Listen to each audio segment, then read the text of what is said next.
இன்றைக்கு சிஎஸ்கேக்கும் ஆர்சிபிக்கும் மேட்ச். யார் என்ன சொன்னாலும் ஐபிஎல்ல ஃபேன் கூடிய டீம்ண்டா அது சிஎஸ்கே, மும்பை, ஆர்சிபி தான். இது மூன்றுக்கும் இடையில மேட்ச்ண்டா தான் எப்பயுமே ஆட்டம் சூடு பிடிக்கும்.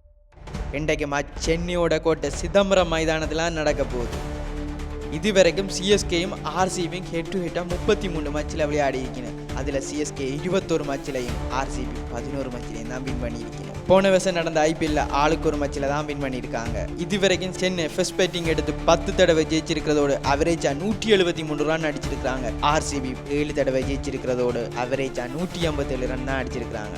சேசிங்கில் சிஎஸ்கே 12 தடவை ஜெயிச்சிருக்காங்க. ஆனால் ஆர்சிபி 4 தடவை தான் ஜெயிச்சிருக்காங்க. எப்படி பார்த்தாலும் சிஎஸ்கேயோட கை தான் ஓங்கி இருக்கு. அதுவும் சேசிங்கில் சிஎஸ்கே சொல்லவா வேணும்? என்ன இருந்தாலும் ஆர்சிபியை நாங்கள் குறைச்சி இட போடல. இப்போ என்ன செய்வாங்கன்னு அவங்களுக்கே தெரியாது. போன முறை ஐபிஎல்ல 2 பேருக்கு நடந்த கடைசி மேட்ச் தான் 2ல் யார் பிளே ஆஃப் போகணும்னு முடிவெடுத்துச்சு. அதில் சிஎஸ்கேவை வின் பண்ணிட்டு ஆர்சிபி போட்டு ஆட்டம் இருக்கே எல்லாருக்கும் நல்லாவே ஞாபகம் இருக்கும். ஆனால் ஆட்டம் போட்டு ஆர்சிபிக்கு பிளே ஆஃப் போயிட்டு அங்கே அடி வாங்கினது வேற கதை. எது எப்படியோ இன்றைக்கு மேட்ச் கொண்டாட்டமாக தான் இருக்க போகுது. பார்ப்போம் யாரை போட்டு புழக்கிறாங்க.